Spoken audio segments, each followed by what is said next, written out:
Tem um elemento de Late Night with the Devil que eu acho que não funciona muito bem, que é o fato de ele ser um filme de terror que não é particularmente assustador, mas ao invés de ficar tentando colocar os filmes em caixinhas, eu acho que é muito mais válido a gente esperar o filme nos passar aquilo que ele está propondo e se divertir com seja lá o que ele for de verdade. E esse filme é um filme muito divertido sobre a cultura da década de 70, sobre aquela febre do sobrenatural, do misticismo que tomou conta dos Estados Unidos naquela época e também sobre a produção de um programa de televisão, principalmente ao vivo e mais especificamente ainda aqueles programas que passam tarde da noite nos Estados Unidos e que normalmente são programas de entrevista com entretenimento. Esse é um found footage, é um daqueles filmes do subgênero do terror que falam de uma fita encontrada que vai revelar os segredos de algum evento e que vai fingir ser um documentário. Ele é um documentário falso de found footage, que é um subgênero que se tornou o principal do gênero do terror lá no começo dos anos 2000, pegando o rabo do cometa de A Bruxa de Blair. Depois caiu em desuso porque os filmes se repetiram muito e a gente começou a ver muito mais filmes ruins desse tipo do que filmes bons, e fazia muito tempo que eu não via um filme tão legal que usasse essa estratégia narrativa. Em 1977, um programa de TV ao vivo dá muito errado quando o apresentador Jack Delroy, David Desmalchian, decide convidar um grupo de entrevistados cuidadosamente escolhidos para um especial de Halloween. O filme tem início fazendo uma reconstituição de época que é muito divertida, usando não só imagens de arquivo, como também falsas imagens de arquivo para estabelecer o programa apresentado pelo protagonista como um concorrente de outros programas reais da época, como o programa que também passava à tarde da noite do Johnny Carson. E aí quando a gente tem ali uma apresentação sobre essas fitas que supostamente teriam vazadas dentro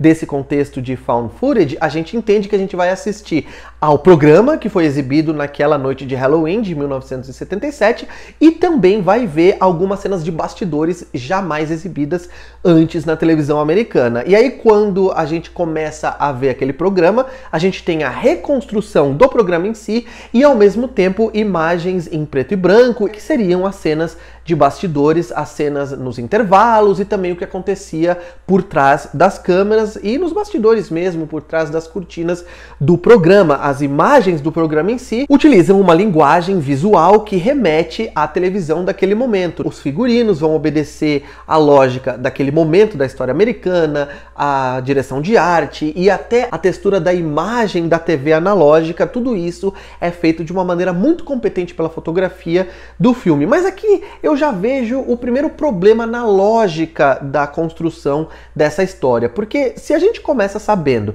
que a gente vai ver eventos absurdos, extraordinários, paranormais que aconteceram na frente das câmeras e eles falam que vai ter muito mais coisa para revelar do que aconteceu atrás das câmeras, a gente já espera que coisas vão acontecer naquelas imagens em preto e branco que fazem toda a diferença para a história. Mas isso nunca acontece, porque todas as cenas de maior susto, todas as cenas de maior pavor, as cenas de terror mesmo do filme, inclusive todas as apresentações de personagens, inclusive todas as informações que a gente precisa ter sobre eles e sobre a história, estão nas cenas do programa em si, ou então em simulações de reportagens externas, como acontece, por exemplo, em determinado momento com a reportagem sobre aquele Sui em massa que acontece numa seita satânica, da qual a menina que vai ao programa e que supostamente estaria sendo possuída pelo demônio escapou e sobreviveu. Mas nessas cenas de bastidores não acontece nada de muito importante, e isso é um problema na construção estrutural do filme, que não precisava necessariamente dessas imagens de bastidor e que poderia se concentrar inteiramente no programa em si. Eu gosto muito da construção gradativa da tensão, gosto muito também das apresentações daqueles arquétipos. Então tem o cara que vai realizar uma espécie de espetáculo mediúnico e aí tem o outro que vai desbancá-lo, que vai mostrar para as pessoas por que ele é um charlatão. Todo esse espetáculo envolvendo questões sobrenaturais era muito comum na TV brasileira, inclusive, até os anos 90. Eu consigo imaginar esse programa aqui, que a gente vê dentro do filme, como um programa exibido pelo SBT lá nos anos 90 facilmente. Então,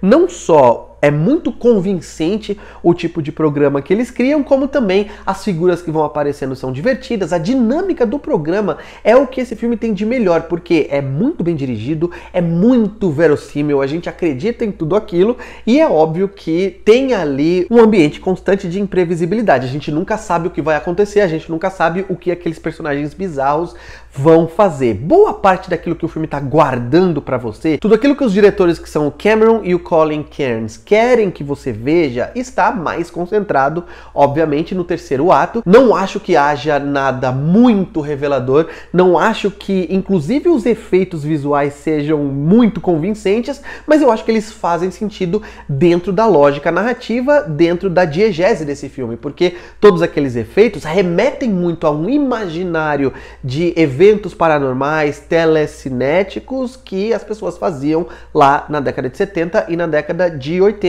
Mesmo que não sejam muito contemporâneos, ou mesmo que não sejam muito convincentes ou surpreendentes pra gente hoje, o filme se passa bem como uma reconstituição de um evento da década de 70. Eu acho que faz sentido no contexto do filme. O David Dastmalchian, que eu acho que é assim a pronúncia do nome dele, o protagonista do filme, tem uma interpretação muito boa. Ele tem o carisma, mas ao mesmo tempo as doses necessárias de charlatanismo para apresentar esse tipo de programa. A gente vê que ele está disposto a ir a qualquer lugar por audiência, mas ao mesmo tempo ele hesita. Você consegue ver os momentos que ele está com mais medo e que ele não quer entrar em alguns pontos, em alguns lugares, porque ele sabe que pode mexer com coisas importantes da vida pessoal dele. É uma grande atuação. E esse filme aqui, gente, olha só, ele vai ser lançado no Brasil, pelo menos ele está planejado para ser lançado, e pelo que eu percebi, eu fui fazer uma pesquisa rápida antes de gravar esse vídeo, ele vai ser lançado como Tarde da Noite com o Diabo, o que eu acho que é uma péssima decisão,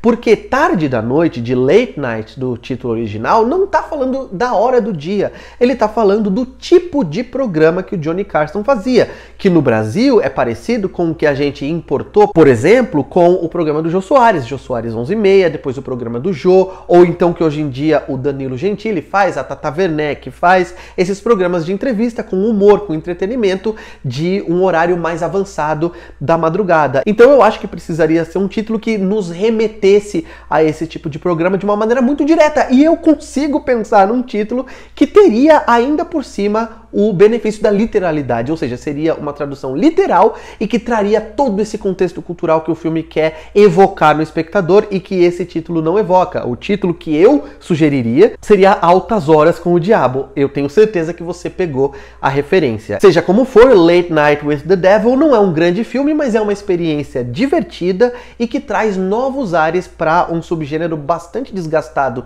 no cinema, que é o do falso documentário de terror. Eu quero muito saber se vocês estão a fim de ver o filme ou se já viram por meios alternativos, gostaram, não gostaram, concordam ou discordam dos pontos que eu apresentei nessa crítica. Me diz aqui na caixa de comentários. Não esquece de dar um like no vídeo, se inscrever no canal, isso é muito importante para o YouTube entregar mais o meu conteúdo por aqui. Clica no sininho em sempre para você sempre receber as notificações de vídeos novos no meu canal. E por hoje é isso, um abraço, tchau!